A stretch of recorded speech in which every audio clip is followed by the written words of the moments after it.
नमस्ते, मेरा नाम शुभम पांडे है और आज मैं सुनाने वाला हूँ आपको अपनी पहली कविता। और कविता का शीर्षक है कुछ इस तरीके से। जीवन कम है सपनों के लिए, बचपन के खेलों के लिए, छोटी छोटी अभिलाषाओं के लिए। जीवन कम है सपनों के लिए। एक क्षण जो लगा बचपन निकल गया, एक क्षण जो लगा जवानी निकल जाएगी। बुढ़ापे का बोझ मैं उठा ना पाऊंगा। जीवन कम है सपनों के लिए।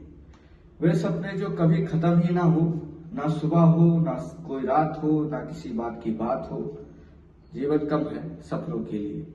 रह गई अभिलाषाएं जो थोड़ी, अब किसी बात की चिंता नहीं। रह गई अभिलाषाएं जो थोड़ी, अब किसी बात की चिंता नहीं। क्यों?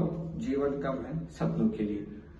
तो इस कविता का निर्माण कुछ इस तरीके से हुआ था कि जब मैं अध्यात्म के बारे में पढ़ रहा था, या बोल सकते हैं कि मैं रिसर्च कर रहा था, तो उसमें कई सारी चीजें मतलब पता चलती है कि जो बचपन से आपको चीजें सिखाई जा रही हैं भगवान के बारे में, ईश्वर के बारे में, और पूजा पाठ, नमाज या फिर जो भी है पढ़ना लिखना, ये सब बस ढकोसले हैं यहाँ के। और असली पूजा कुछ और है, असली ईश्वर कुछ और है।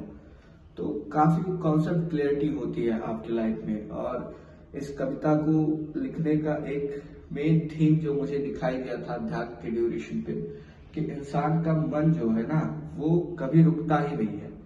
आज तुम्हें किसी चीज की रिक्वायरमेंट है, तुम्हें लगता है कि वो चीज आ जाएगी उसके बाद लाइफ सो इजी, तो ऐसा बिल्कुल भी नहीं होने वाला है।